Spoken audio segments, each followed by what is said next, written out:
Ahmad Yani, di mana di sini terlihat antrean untuk melakukan pengisian bahan bakar solar, di mana di sini didominasi oleh truk, teman-teman.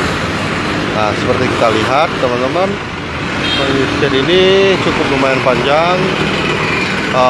Pengantrian ini untuk melakukan pengisian bahan bakar solar ini.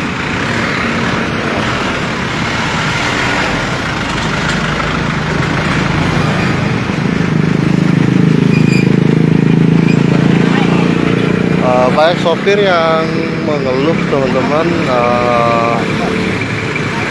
Pengisian ini juga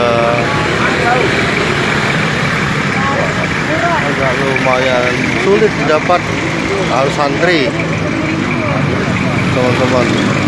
Antrian juga cukup panjang. Kalau saya diperkirakan itu sampai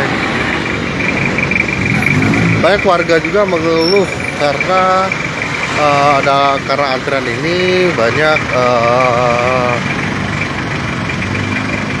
Ini juga tertutup akses jalan masuk rumah tertutup gitu. Jadi tuh antriannya juga sangat panjang, teman-teman.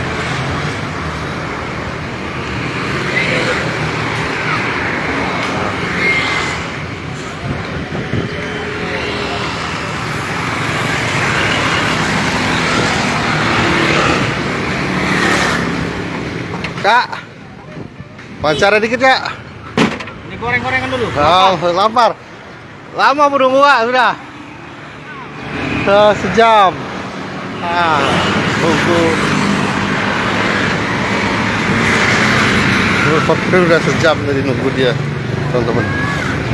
Nah, jangan parkir depan gerbang. Nah.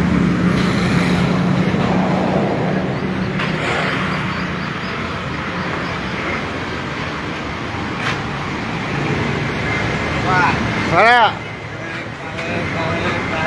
Malah mau ngantri ya, Bu? Setengah jam lah, 30 menit lah. Ya. Susah nyari solar, Kak? Susah, weh.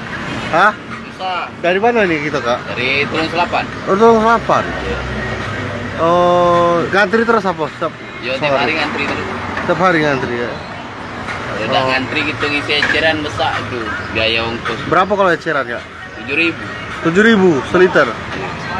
Habis tarikan kami. Hah? Selapan Palembang itu 4 jam setengah sampai 5 jam. Berapa jam? Iya, Diisi 200.000, 300.000-an. 300.000 ya? Bangsa ngantri lah. Oh, setiap hari jadi ngantrinya ini ya? Iya, inilah. Kadang di sini, kadang di Kertapati. Kertapati. Tapi aman, nggak pernah kosong. Apa ada pernah kosong, Pak? Pernah juga kadang sudah ngantri berjam-jam, solarnya habis di pom. Oh. Iya, pernah juga ngantri jadi. Iya, Apa harapan ini? Wah, harapan dengan pemerintah nih, Kak? Ya bisa lancar lagi lah aja itu, Bang. Iya, Biar tak susah lagi gitu, Cak. Rakyat kecil ini kan ngantri-ngantri aja ini. Apalagi kami ini kan bolak-balik dari Palembang Selapan kan. Iya. Jadi waktu diburu waktu lah aja itu. Iya, Kak. Iya. Di sini kami itu kan kalau cepat nyari solar itu kan waktu gitu tuh agak cepat kan. Iya, nggak ada ini waktu tidak termakan ya. Iya, termakan. Apalagi posisi sekarang kan jarak tempuh kami jauh, jalannya pula rusak. Rusak betul sama kan. Siapa nama kita, Kak? Makarudin. Makarudin. Makasih Kak Makarudin. Oke, sip. Jangan lupa subscribe, share, komen, dan like ya.